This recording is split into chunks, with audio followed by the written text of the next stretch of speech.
Son, your ego is writing checks your body can't cash. Let us know where you've seen it in the comments down below. But for now, let's get on with the show. Hey guys, welcome to Ask the Camera Guy. My name is Steven the Camera Guy, and today we're going to be talking about drones. Well, not that kind of drones, the actual ones that fly. Yeah, roll the intro.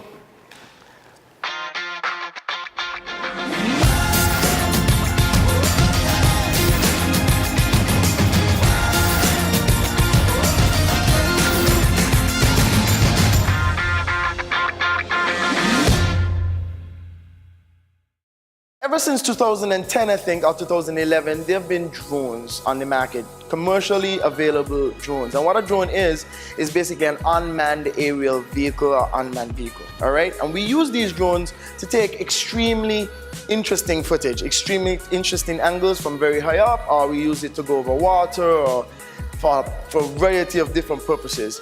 I bought my first drone in 2013 or 2014. It was a Phantom 2, and I used a makeshift gimbal and everything.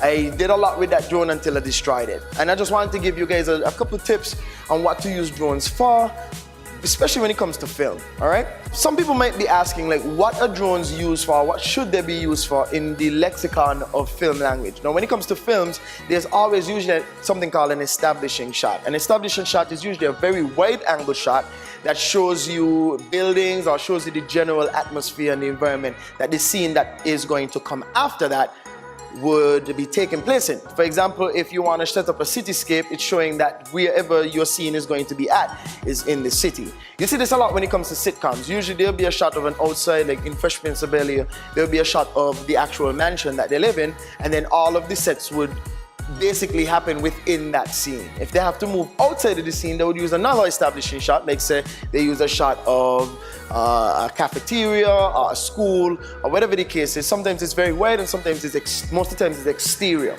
And that sets up where the scene is taking place, all right? So it's very, very important to have establishing shots. And that's where drones really shine, because drones are relatively inexpensive.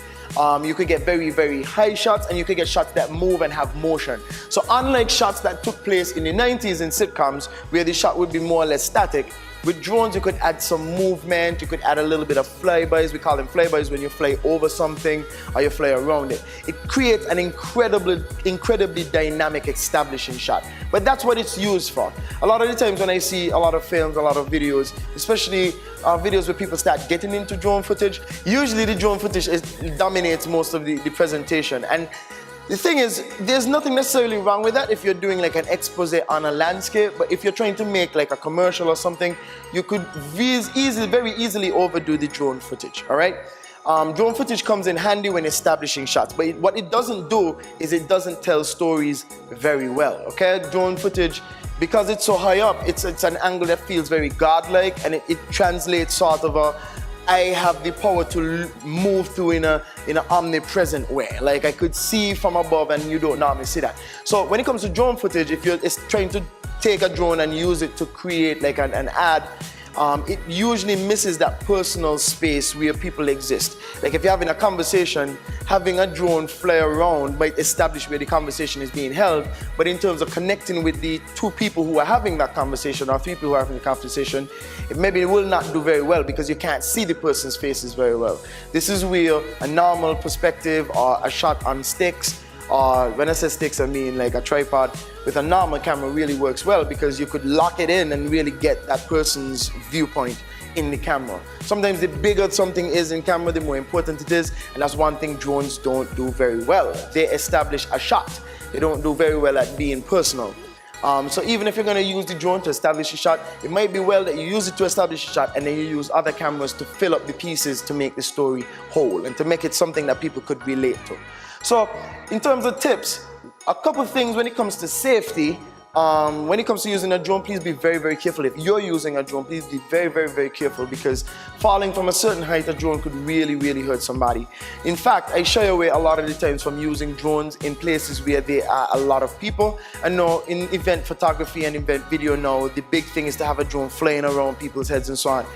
I'm not gonna say don't do it, but I'm gonna say just be very, very, very, very careful, because it falling out the sky, more or less, it could really, really hurt somebody. And I've had drones fall out the sky just because, all right? Now, peradventure, the technology is getting much, much better, so the likelihood of them falling out the sky just warrantlessly, just hey, you know, I'm just gonna fall out the sky now, it's probably not gonna happen often. But I've seen problems with batteries, and like, people have batteries that fail in the middle of flight, falls out, destroys somebody, or destroys somebody's property. Also, when it comes to being very careful, it's best that you don't use the drone in a way that makes other people uncomfortable. Just like you don't want to go into a scene and put a camera in somebody's face who doesn't want it there, just out of ethics. Like, you might not want to use the drone to fly around people's houses and look inside the buildings. It's just unethical. The more you do this, if you want to do it and you want to be, you know, a prick, sorry, if you want to be irresponsible about using the drone, just know that eventually the law will get involved and stop us from using drones as freely as we could now. So be very, very responsible. Try not to fly them. If you don't have to fly them over people, please don't try to fly them over people. Be very careful when you're using them, and use them responsibly even when you're doing your presentations. It's very, very good to have a drone. I know flying a drone is extremely good. It's nice, it's exhilarating. You don't ever get that sort of feeling unless you had a helicopter back in the day. But it's very, very enlightening. It's very illuminating, and it's very free. But while being very free, also be very responsible. Okay, guys? So love drones, use drones. Tell me what you feel about drones. Have you ever flown a drone before? Do you have a drone now? What kind of drone do you fly? Tell us down in the comments. Also, you could share this post, share this video, subscribe to us so that you can see future videos. Click on the bell if you want to hear from us when we upload new videos. And as usual, my name is Stephen Smith, and peace, no gang signs. Secret confession, banana bread is the best banana bread on island.